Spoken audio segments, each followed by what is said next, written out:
Hello and welcome to Klosmi commentary. Me and Kos. Yeah, we're back. Yeah, we're back. If you hate football, if you love football, we're here for you. Today, of course, we had it wasn't our most lively conversation, but we talked about the Europa League. The teams are in that, what it's about, the Europa League. Of course, we covered a few headlines as well in there with Griezmann and we did. Phil Neville showing up again. So please enjoy this episode about the Europa League.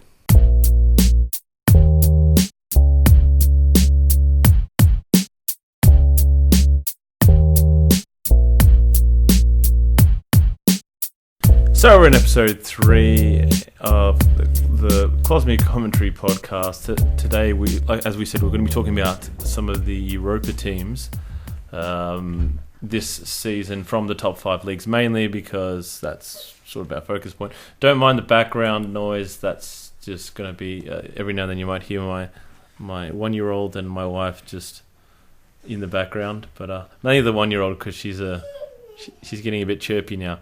But all right, so today, before we get into the Europa League teams, Kos, Yes, we're just taking a look at some of the headlines during the week, and we'll start with AFCON because AFCON's is sort of like the last remaining competition that is still the going. International mould, yeah. Yeah, well, I think it finishes a week before the Premier League season starts, which is not ideal for preparations. Yeah. But it's better than being halfway through the season, I guess, where you lose players for 2 months. I think it's great preparation. Actually, come to think of it, it's the games, competitive. They're playing games. True. You don't need to train. I mean, ready to go. Not with their teams, with their tactics and stuff like that. But it's better than nothing. Of course, it's better than sitting on the beach. That's true. Just chilling out. That's true. Yeah. But anyway, so Senegal and Algeria into the final. That's the final. Yep. And so for Liverpool, it's Sadio Mane. And there's a few Senegalese players playing in the Premier League. I can't name them all. In fact, I only know Sadio Mane, but I know there's more. I'm pretty sure Everton has a player in there as well. Oh, yeah. I don't know. But Algeria, I think Mahrez is the only one that I know of. But I'm sure there's more as well because they're a good team and they're in the final. So we have no idea who's going to win that because we haven't actually been watching the AFCON. But it's just too much effort. Oh, no. There's been too much international. The amount of hours. There is. It's just so early in our morning, like 4 a.m. games. Yeah, no. We're not going to get up for that. And plus, we don't have particularly. We have to find a stream for it and stuff like that, and that's too difficult. It's not on that. Yeah, that's too difficult. But I'm going to say I'll be going for Senegal, just for Mane's sake. And so I'll just go for Algeria. Yeah, we might as well do that. Just keep it even. Yeah. The final will be in a couple of days. So it's here. It's they've got a third place playoff as you do for every one of these competitions. I don't mind third place playoffs. Don't you? I know you don't like them. That's a waste of time. Yeah, a lot of people say that. And yes, that does does fun. remind me. It's for fun. Another headline. What's the headline, mate? So we'll get to that in a second. First, that's my 1-year-old. Nice to see you too, Sophia. And third place playoffs for me. I don't mind it, but I do see why the argument for why it's a waste of time. Fun. It's literally for fun. Like apparently, it's used for qualifiers somewhere. But for FIFA rankings. No, for the Olympics. Apparently, in some of the competitions, like I know in the Women's World Cup, the third place playoff is sometimes used for. I'm sure those players qualification. For qualification for the Olympics. Oh, really? Yeah. I'm sure those players will be thinking about that when they're walking down the pitch. Well, but just before we get to the Women's World Cup, because that's a. We've got to finish third for the Olympics. No. Jeez.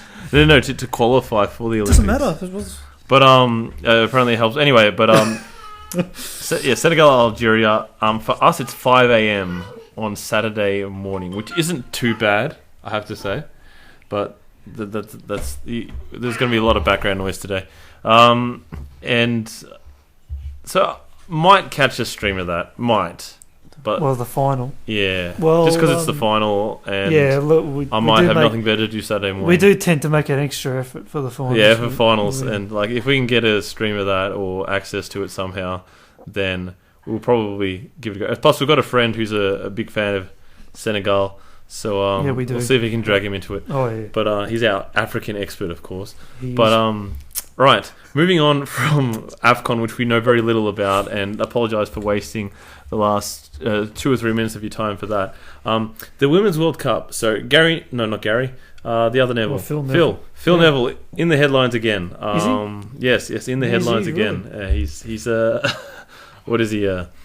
He's a wonderful man. He's a return guest. He's a wonderful man.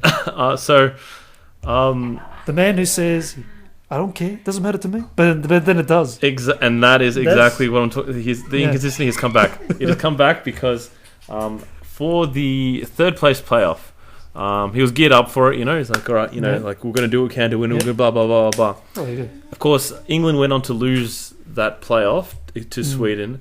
And then after the game, he starts saying, "Oh, it's a pointless game." Blah blah blah blah. blah. And so he's done again this inconsistency, and apparently he's being he's an he was being emotional called man. out for it. He's emotional. He is an emotional He's man. pretty emotional. Yeah. I was listening to the Guardian podcast, which is good for sort of like a basic, gives you a good rundown of everything that's going on.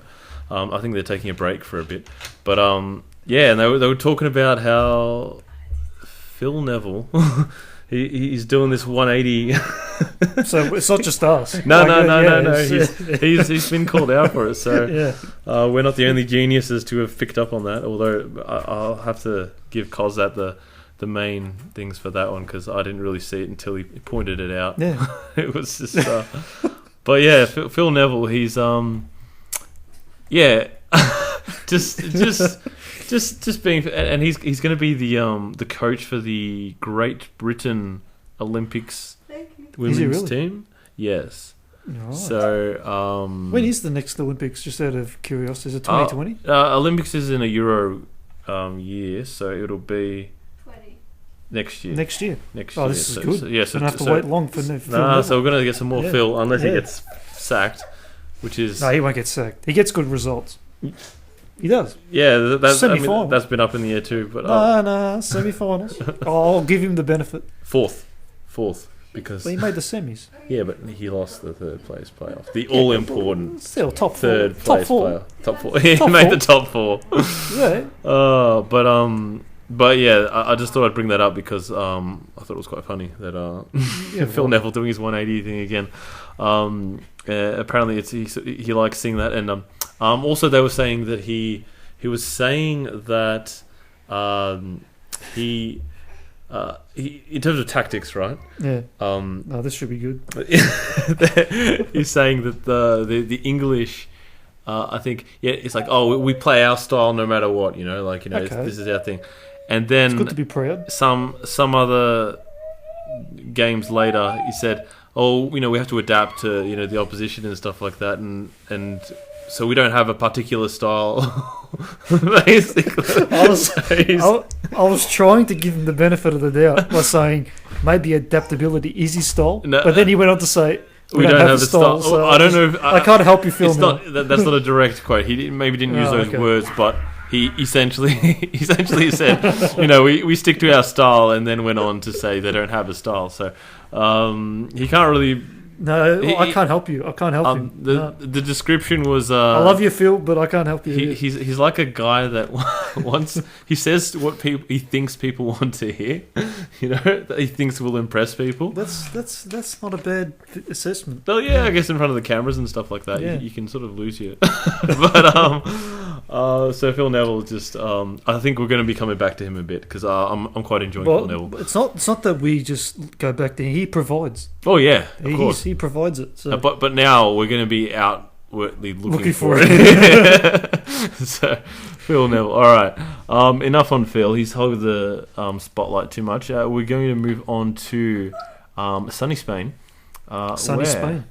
We have so we don't really delve in the transfer stuff, but this is a transfer that's happened. Well, we do. It's confirmed. It's done. Yeah, it's confirmed. It's a done deal.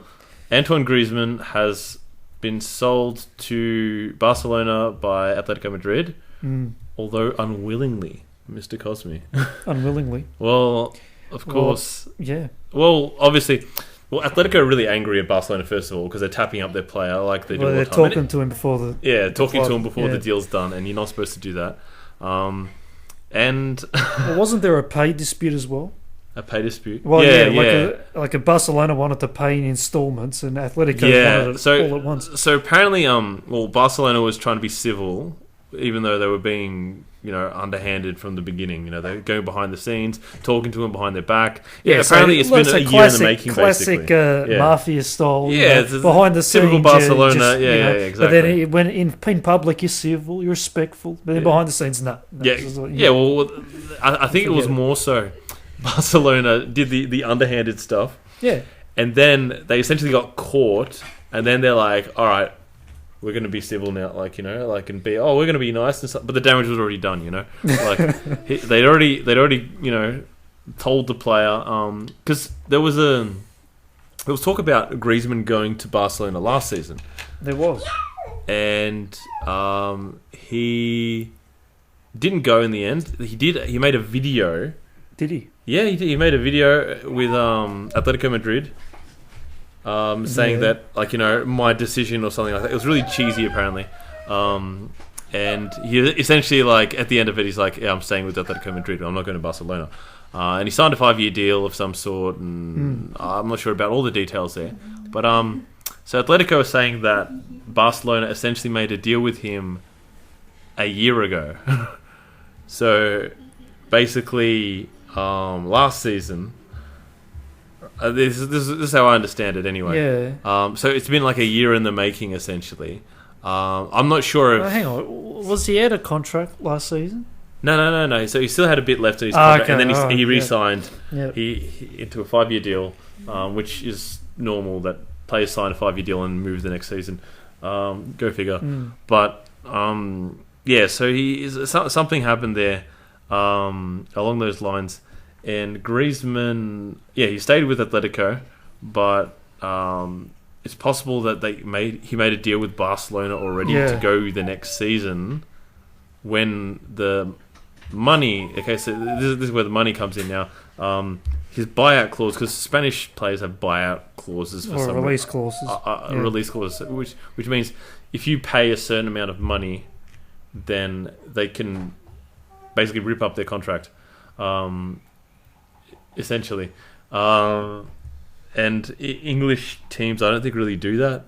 I don't remember hearing of it, and it's just it's kind of like a new thing, but it became a big deal, obviously, with because the Spanish players usually they chuck on some ridiculous transfer fee, but it all went to 2 seasons ago when Neymar, because he had 200 million or something. I don't know. It was a stupid amount. And at the time, ridiculous. It was just no one's going to pay that. It was just this is ridiculous.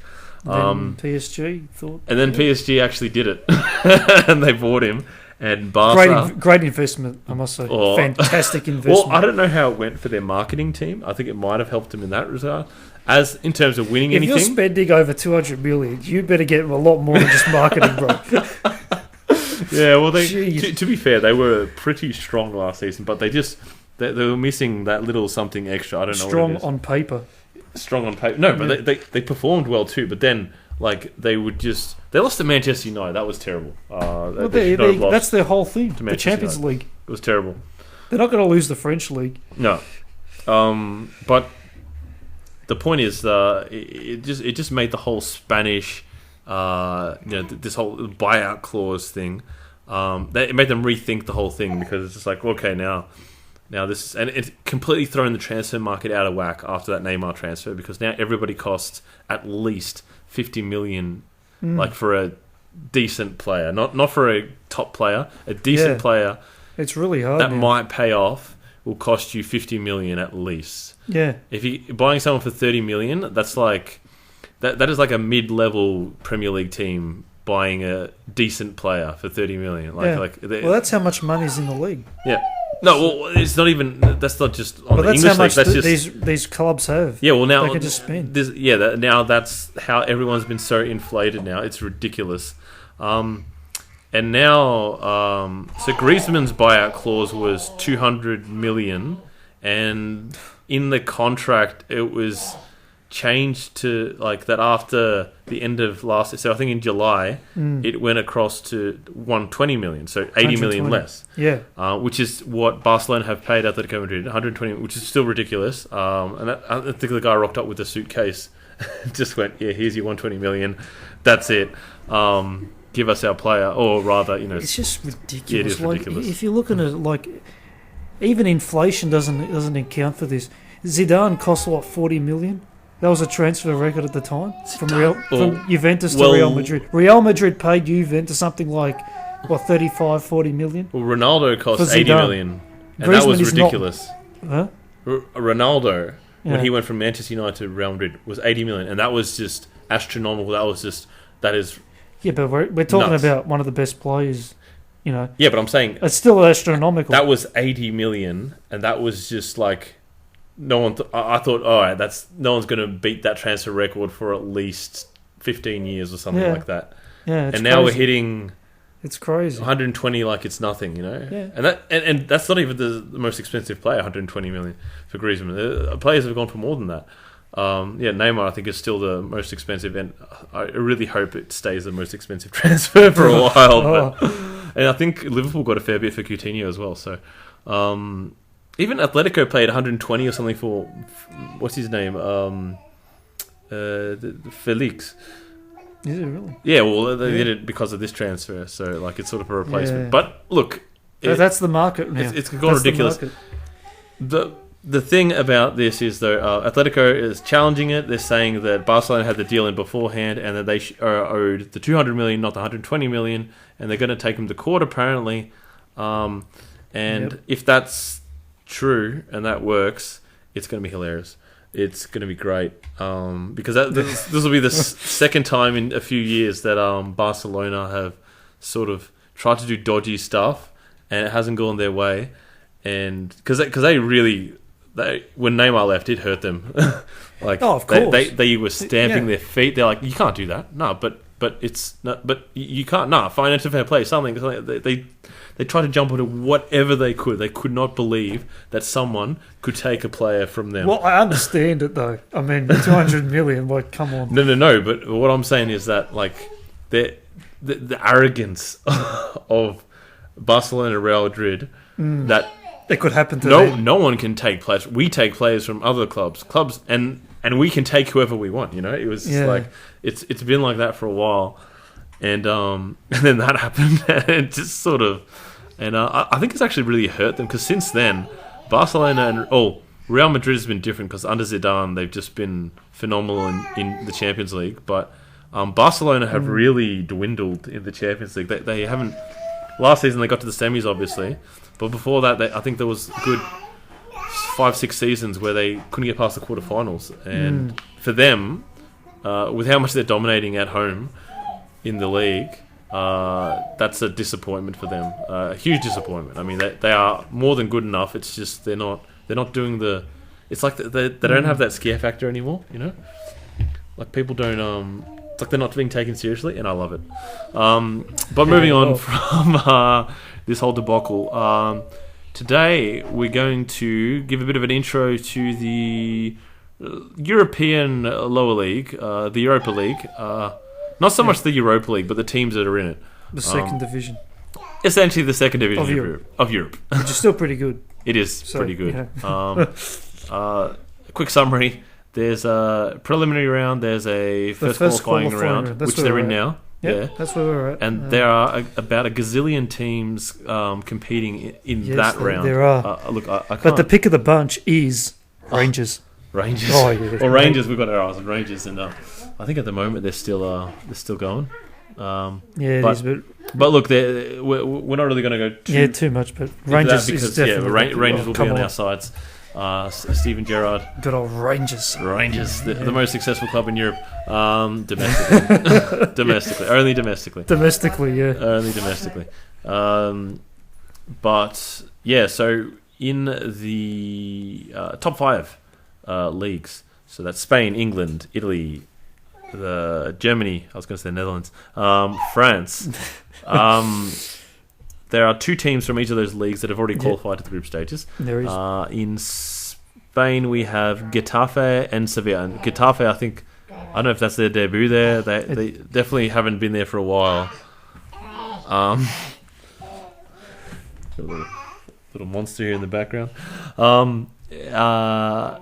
That's going to be interesting because I thought Alaves was close, but they Getafe, it is. fell away at the end. Look, the Spanish league it drops off really quickly after the top 3. Obviously, Valencia and Sevilla have been quite strong in the last couple decades, but after that, it is a really long drop. There are teams. The quality from the European teams down, it drops. Yeah. Well, a team that goes into the Europa League will very easily be candidates for relegation the next season. Because it's just they could. That's the Spain. And some people say that makes it a competitive league, but it's really not. I remember Rayo Vallecano. Oh yeah, that was a good season for them. Amazing game to watch. Didn't they finish like 9th or something, or 8th in one season? Yeah, no, they were. And then the next season they were relegated. Yeah, no, they're That's it. I don't know if we've mentioned how much we love the Spanish league, but we really don't like it. It's the design. But we're actually going to talk about that in our next video. But that's going to take a while. So don't wait for that. So yeah, don't wait for that. From England, we've got Arsenal and Manchester United. Surely the front runners in the early stages. Obviously, it depends what Champions League teams come down as well. They're the 2 richest teams in there. They're 2 teams that customarily don't belong there. But we have no idea how they're going to be this season. I think Arsenal will be pretty strong in the Europa League. Manchester United, it is a coin's toss. Like you don't know which way they're going to go. Oh, look, at Europa League level, they'll be good. Oh, they will be. Yeah. But what I mean is, it's hard to say what's going to happen to them this season because it's sort of an overhaul. We touched on that. Yeah, because we talked about them last week, obviously. But from Italy, we have Lazio and Roma, and Roma is obviously a very, very strong team. They're Champions League grade. They just had a bit of an off season domestically last season. Yeah, so representing Italy is the... that's the pick of the bunch. Yeah, Roma's the pick of the bunch. Like I said, the Champions League quality, but you said that they lost a player to Napoli. They did. Costas Manolis, the central defender. So he's gone south. He's gone south. South of Napoli. Geographically. Yeah, geographically. Not down the ladder. No, not down the ladder because Napoli's he's gone south. Yeah, so that's a big loss. Mm. And they could lose Edin Dzeko as well. So there's a bit of rebuilding going on there. Yeah. So I mean, they could struggle a bit in Europa, but Lazio obviously no chumps themselves, but their inconsistency will probably cost them in the Europa League. Yeah, a little less consistent, but they don't look like they're going to lose any players, which is a good thing. Oh, so any of their key players, they'll be able to build Immobile and Milinkovic-Savic. And when you keep your manager, it's always good too. So yes, Inzaghi's staying. Yep. So, Inzaghi, that's tangible. Yeah, Roma's also changed a manager as well. So Roma could be very hit and miss there. Could do quite well, but could also go a bit like Manchester United. Except Manchester United, you probably expect them to at least do okay. At least get out of the group. Well, yeah, geez, they should get out of the group. Yeah. But, you never know. No, if it's a disaster, they could not make it out of the group. But it would be a disaster. Germany, they've got Wolfsburg and Borussia Mönchengladbach. Well, I don't know how to actually pronounce that properly. We apologise for the mispronunciations of the I believe it'd be München as well because the O with the omelette. Mönchengladbach. Wouldn't that be Wolfsburg then? Yes, Yeah. Wolfsburg actually, Wolfsburg. Yeah. and Wolfsburg actually, With the Volkswagen. Volkswagen. Volkswagen. But why is it a V? Volks. Oh, Volkswagen. Yeah, the V. Volkswagen. Volks is people. Yeah. Volkswagen is It's the people's car. Yes, thank you. Yeah. There's our European expert Yeah. in all things outside of football, basically, because she lived there. Especially, in fact, you could call her our German expert because she lived there for a bit too and knows knows a lot more than we do. Though remember, expert is relative to our knowledge, so that doesn't necessarily mean they're world renowned.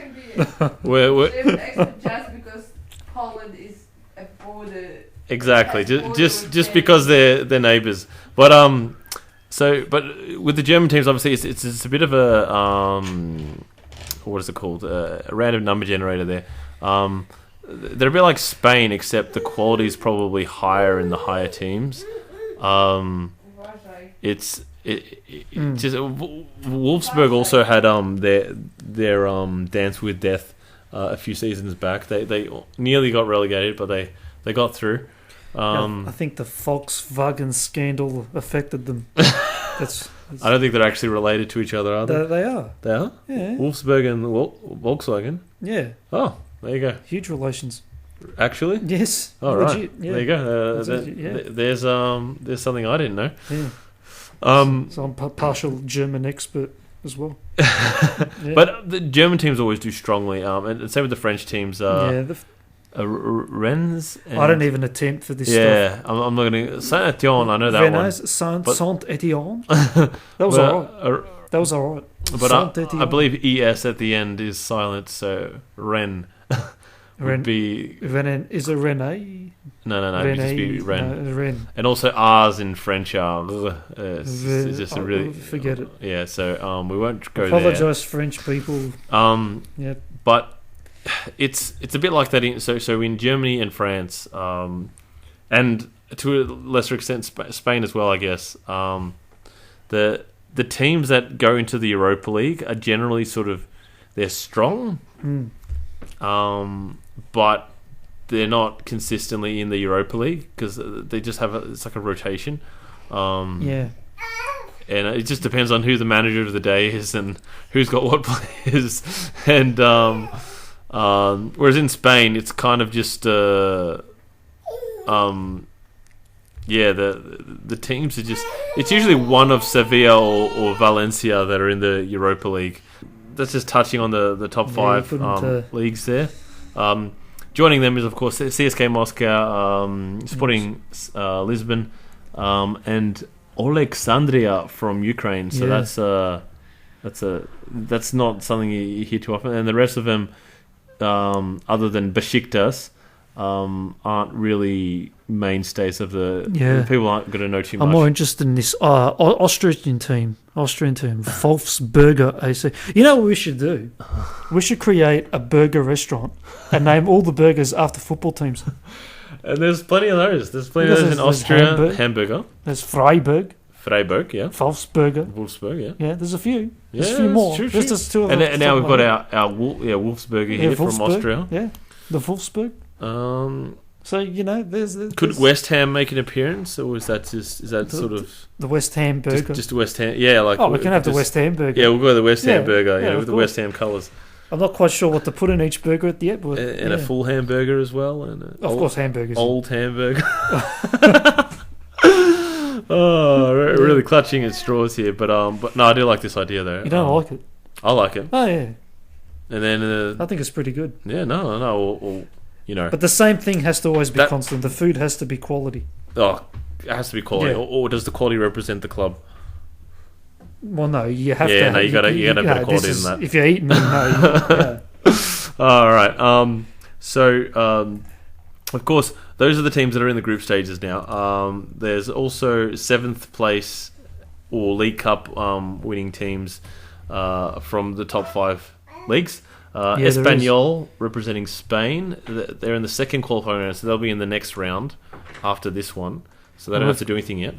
Wolves. And Wolverhampton, That's amazing for them. A lot of Wolves. Really? They were promoted last season. Yeah. And they... But haven't they got a rich owner as well? Look, they're in the Premier League. It really is. It's starting to annoy me how much money's being pumped into that league. But what I do like about it is that the clubs that aren't run properly are losing out. And now the clubs that are run properly are doing well. Like previously, the Southampton, who was run quite well, they were a dangerous team always, sort of in that top 8. The other story is from Italy. There's Torino, who got in at the expense of AC Milan, who had some trouble with FFP, and apparently mutually agreed to sit out this season. To get their finances in order. I think the plan is to focus on the league and finish higher. Plus it'll help them keep some of their key players as well, not to actually play in the Europa League. So yeah, well, that's the thing. And I guess the idea is to try to get back in the Champions League with no European competition. So it's a bit of a gamble as well. It is. But Torino take their place. So. Torino, who are one of those up and down teams, sort of. Well, they were in a lot of good form in the second half of last season, so yeah, if they can follow that into this season, but it's hard to tell how they'll go. They're inexperienced in the Europa League, so you wouldn't expect them to necessarily dominate. But Italian teams, they're crafty, and they usually make it through to the second round. They make it difficult. They'll be competitive. Yeah, unless they're in a group of death, they'll probably back themselves to make a good effort to get out of the group. Yeah, and of course. Eintracht Frankfurt, who were in the Champions League qualifiers last season. We can have the Frankfurt burger. A Frankfurt burger, they could join us. Yeah, there's a lot of German food. Yeah, it mostly be German, Austrian teams. Yeah. And then of course and the West Ham burger. Strasbourg. We've got another one from France. The French burger. Yeah. Going in off winning the League Cup. I don't know if they won the League Cup or if they came runners-up, but they qualified through the League Cup. Yeah. And that's their final Europa spot. And, that rounds off the top 5 leagues. And there's just so many other teams here. We're not going to go through them, but notable teams, Dutch League, we've got Feyenoord in the final qualifying round. They need to get through. And AZ Alkmaar and FC Utrecht from the Netherlands. Everyone else is too much. Seriously, there are about 50 teams. We're not. No, that's not true. There's probably over 100 teams in the first qualifying round. So, because this is basically the final, this is giving the rest of Europe a shot. This team from Gibraltar, trying to qualify here. There's teams from San Marino, exactly. Not a team. I think there were several. There's 2 or 3. One, two. No, this is 2. There's 2. 2 teams from San Marino. That's still a lot. 2 from Gibraltar, and these are teams that can hardly feel they probably, their country probably wouldn't fill out some of the stadiums in Europe. So it's very small places. It's the Europa League. This is the People's League, and as the People's Podcast, we have to cover it. So why is the Europa League really? What is interesting about the Europa League? Well, other than the fact that it has all these weird teams from weird countries, of which many will not make the group stages because like we said, there are over 100 teams in this current stage of the qualifying round. So what is? And then they got to qualify against the next stage, and then teams are coming from the Champions League qualifiers knocked down to the Europa League qualifiers. So it's just there's a lot of teams competing to get into here, a lot more than there are competing for the Champions League, and it just puts them on the map. For this Europa League season, Arsenal would be expected to win, but the Europa League, of course, is played sort of in stages, and in the earlier stages, the English teams, because their sights are set on doing better domestically and qualifying for the Champions League, because it's top 4 is sort of the goal now for English teams. It's sort of like the bottom tier goal. Qualify for the Champions League, then if you're there and thereabouts, try and go for the title, but it's been hard in the last couple of seasons. Mm-hmm. and then after that, if you've got enough, energy left, compete in Europe and those kind of things. Alternatively, if it looks like you're not going to qualify, compete. Like you sort of have to manage your resources, and the English teams have deep squads because they have a lot of money, and the other clubs pale in comparison. Really, Italy is probably the one that comes closest, and they're pretty far behind in terms of the quality they bring to the Europa League. Spain, obviously. The Spanish team. Sevilla mainly. Sevilla's just been like an everstay, but I think that really was down to the manager, who's now at Arsenal, because they didn't do that well last season in Europe or domestically. As you can see, they finished 6th in the league, so they weren't even close to the qualifying for the Champions League, which they usually. But like again, it really comes down to sort of it's a toss of the coin, because if they qualify the Europa League, they do worse in the league, and then next season they're not in the Champions League, or if they qualify for the Champions League, so forth. It's an endless cycle where they just rotate in and out. It's not there's no consistency there. It's difficult to sort of deal with. So it's chaotic in that sense, but.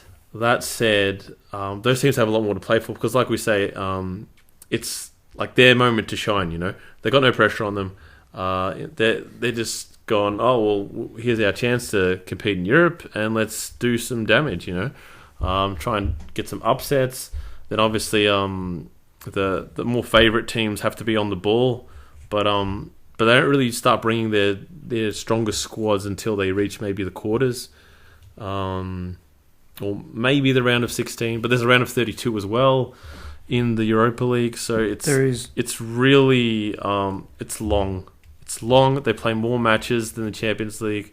Yeah. They in the Champions League they have sort of a rotation week where you get. Well, in the round of 16, there's a longer break as well. Yeah, well, there's. Whereas in the Europa League, it's weekly. Yeah, because in the Champions League, half the Champions League will play their games in 1 week. Yeah.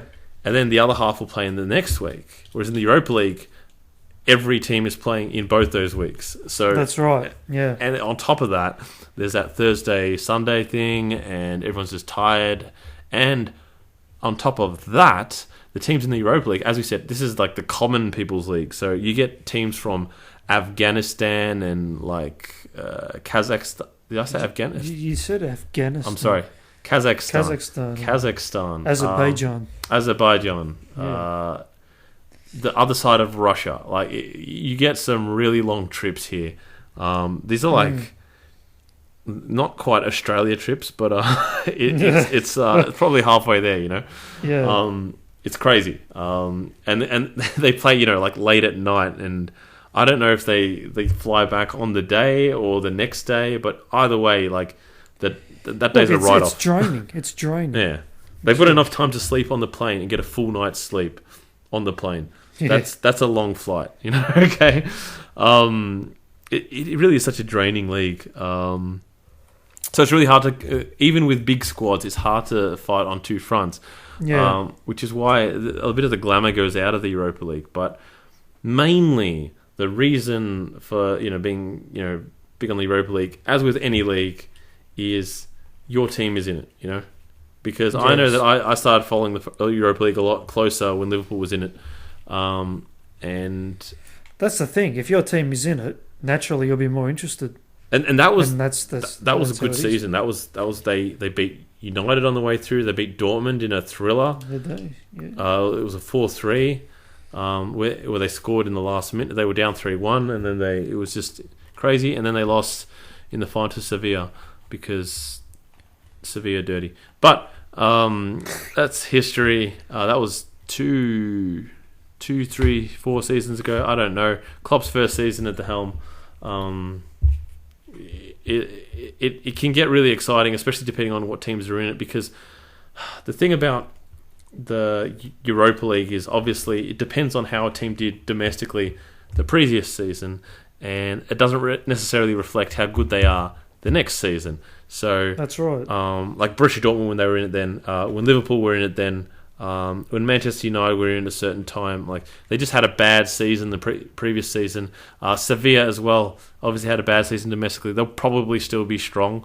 And Wolfsburg, I don't know their story, what stage they're in, but they finished second in the league. It was a while back now, but these are the kinds of teams that are being thrown into the German league. Like these are their fifth and sixth teams now, and it's not necessarily because they're the fifth worst or sixth worst. It's just Roma as well. I mean, like Roma, was not bad in the Champions League last season. They were pretty strong, but they got knocked out. They obviously made the semi-finals the season before that, so some teams just turn it on in Europe. That's the other thing. And domestically, they're not that strong. Yeah, they beat Barcelona. Yeah, so that was hilarious. Not as hilarious when Liverpool did it, but actually possibly more hilarious than when Liverpool did, because it was just Roma. It was just not, and I think they said because Roma did something similar to some other team, and Barcelona we're not going to let that happen to us. And then against Liverpool, they said, we're not going to let Roma happen again, and they did. Except it was worse because it was 4-0 instead of 3-0. So, and they never looked like scoring either. So that was just. We keep getting sucked into Barcelona. Okay, forget about Barcelona. Barcelona just everywhere. Right, yeah. So the Europa League. Okay, it's not going to be the highlight of the season or anything like that, but it definitely offers a few interesting matchups, especially in the latest parts of the season. The first parts really are more about look what other teams play in Europe. That's what the Europa League's about at the start. It's about introducing you to the Azerbaijani clubs and the Israeli clubs, and if they so make it, clubs from Gibraltar and San Marino. They're not going to make it though. I would love to see them make it, but they're not going to make it. San Marino definitely. Gibraltar, one day, I can only pray. But likewise, in those leagues, the teams that win the league aren't necessarily the best team in the league, because they're just the team that did the best the previous season, and then because the other one was in Europe or whatever, it's just it would be nice, but it's not going to happen. We're not holding our breath. So I think that more or less summarizes what's going on in the Europa League scene. In the Europa League scene, in terms of expectations, what's going to happen? We've already said Arsenal are probably favourites, and Manchester United could go either way. Roma will be strong.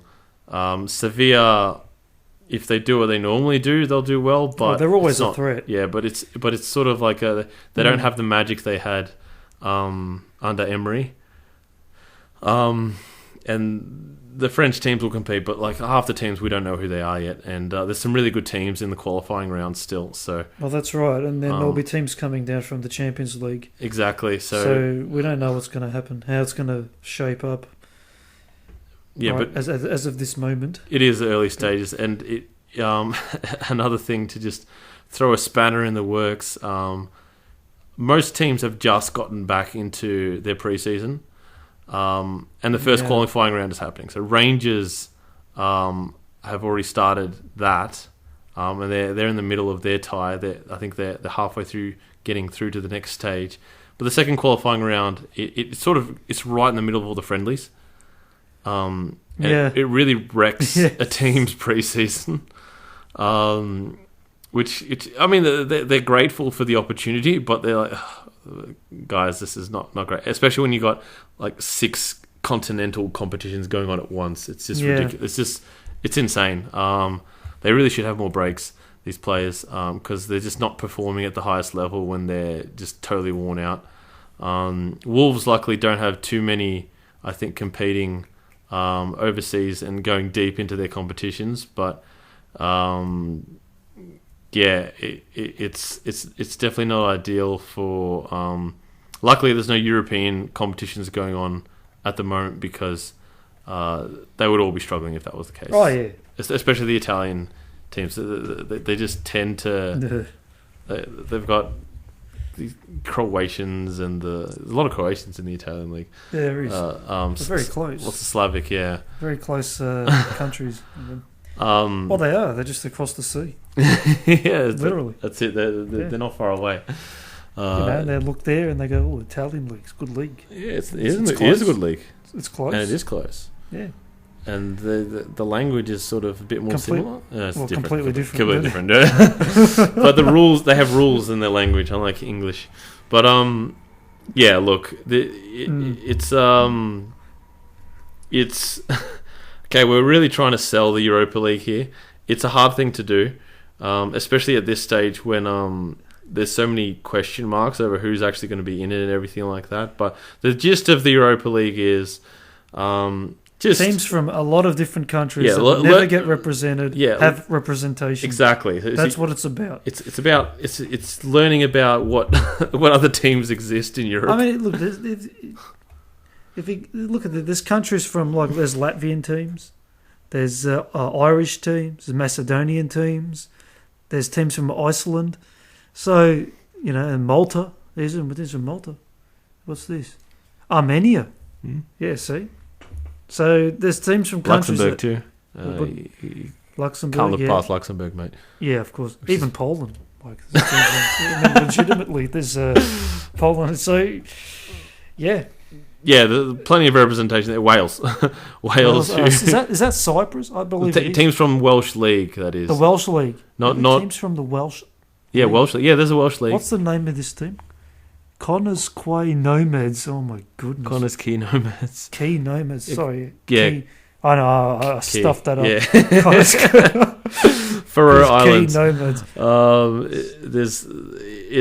Faroe Islands. Yeah, the Faroe Islands. Yeah, so we're selling it now. All right. So look, the first thing we're going to do once the too. group stages are in, we're going to find out which countries made it because we don't know a lot of these teams. True. We're going to have a look at that. That's true. That'll be the first thing we do once the Europa League has been sorted out, but that'll take a while still. I think the third qualifying round doesn't go until the playoffs 29th of August, so late August is when we'll have the Europa League teams sorted. So that's a while away, but. Yes, we're going to be keeping tabs on that, and I'll be keeping tabs on Feyenoord because that's my Dutch team. Feyenoord. That's it's one of the closest teams I have because I lived there for 2.5 years, and good times. Rotterdam, but this is the Europa League. This is probably as far as we're going to stretch in terms of Europe. Okay, this is where you're going to go to real abstract stuff and really learn something about the teams of Europe. And like I said, it's enough just to know little bits and pieces here. We're not going to go in depth here. It's too much. It's just like the international comps in this off season. It's just. Trying to get too many, it's just not going to happen. So, rounding all this off, the lower tier of Europe, this is what we're preparing you for, and don't scoff at it. It's a real thing, and it gives the league, not the league, just it gives all of Europe and UEFA its integrity because. Yeah, essentially it does. They're not just about the big boys. And and I'll just before signing off completely, there was this talk about getting this super league, which would essentially have the best current teams in Europe. That's the thing. Yeah, competing in a league.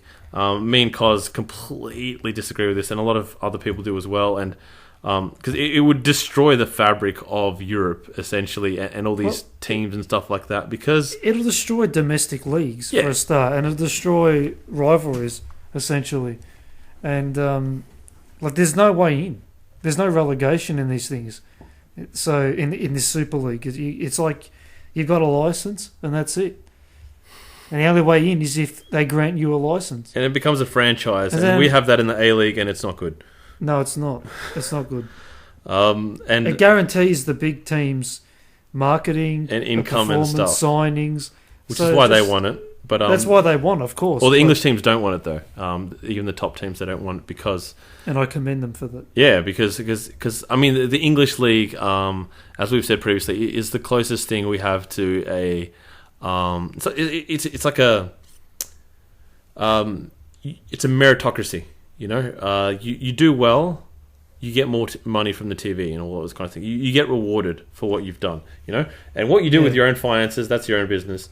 But ultimately, in terms of the league itself, it rewards its teams based on how they finish and not based on how popular they are, like they do in Spain. Which is the complete opposite of a meritocracy, where they essentially reward Barcelona, Real Madrid for being popular.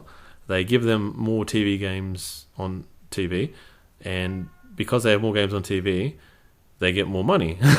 And then because they have more money, they're a better team, they're better to watch, they get more TV time, they get more money again. And the cycle just keeps going and going and going. And so Atletico, amazing job.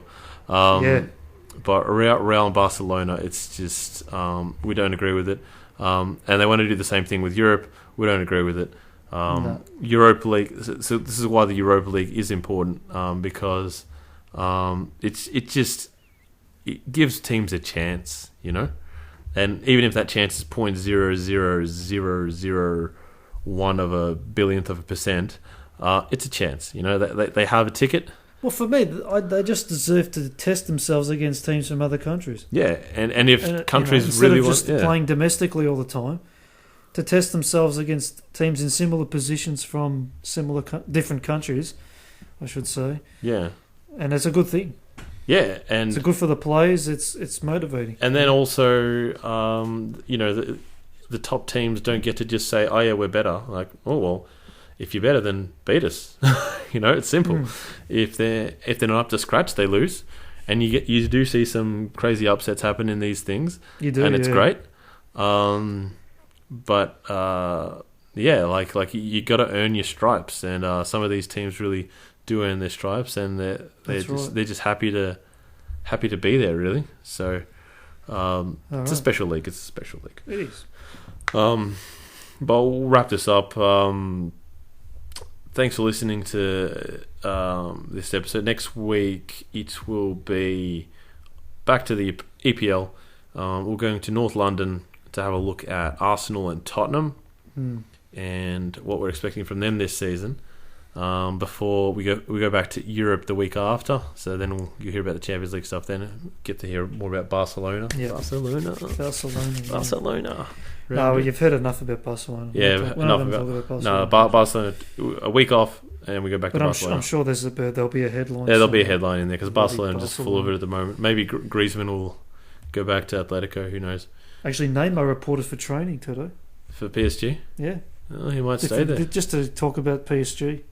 Yeah. Something else, yeah. Yeah. So that could be on the cards next week. But until then, start on PSG. He doesn't like PSG. Thank you for listening. Either way, if you aren't aware, we have a YouTube page as well, Facebook. So check those out. Just look up Klosmi Commentary, and you'll find them. But thanks for listening if you have done so, and hopefully we'll catch you next week for Arsenal and Tottenham. Yeah, we'll talk to you then. Take care.